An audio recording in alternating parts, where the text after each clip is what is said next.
বাংলাদেশের শেরপুর জেলা শহরের ঝিনাইগাতী উপজেলার কাংসা ইউনিয়নের গারো পাহাড়ের পাদদেশে অবস্থিত। এর উত্তরে রয়েছে ভারতের মেঘালয় রাজ্য। গজনি অবকাশ কেন্দ্রটি প্রায় ৯০ একর এলাকা জুড়ে বিস্তৃত। শেরপুর জেলা প্রশাসনের উদ্যোগে ১৯৯৩ সালে এটি নির্মিত হয়। এটি বৃহত্তর পর্যটন কেন্দ্র হিসেবেও বিবেচিত হয়। গজনি অবকাশ কেন্দ্রে চোখে পড়বে সবুজ গাছপালার সারি, লতাপাতার বিন্যাস, ছোট বড় টিলা, উপজাতিদের ঘরবাড়ি ইত্যাদি। এখানে প্রধান প্রধান গাছপালার মধ্যে রয়েছে শাল, সেগুন ও গজারি গাছ।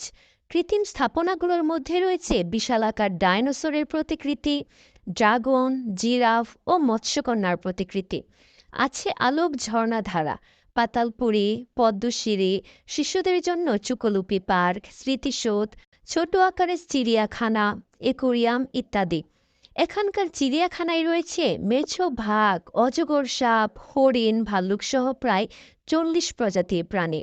কৃত্রিম লেকের শান্ত জলে নৌবিহারের জন্য রয়েছে সীমান্ত প্যাডেল বোট ও ময়ূরপঙ্খী নৌকা।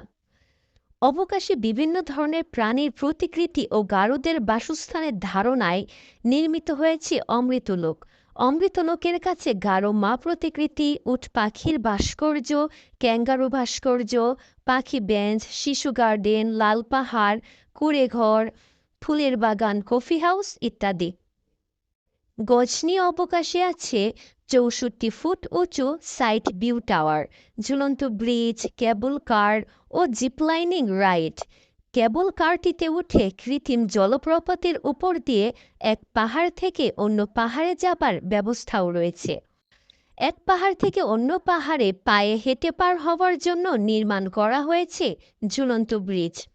এছাড়াও আছে বঙ্গবন্ধু ও মুক্তিযুদ্ধ জাদুঘর।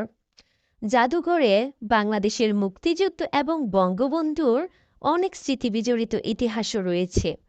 আদিবাসী জাদুঘরে ক্ষুদ্র নৃগোষ্ঠীর ইতিহাস এবং আদিবাসীদের নানা বিষয় তুলে ধরা হয়েছে।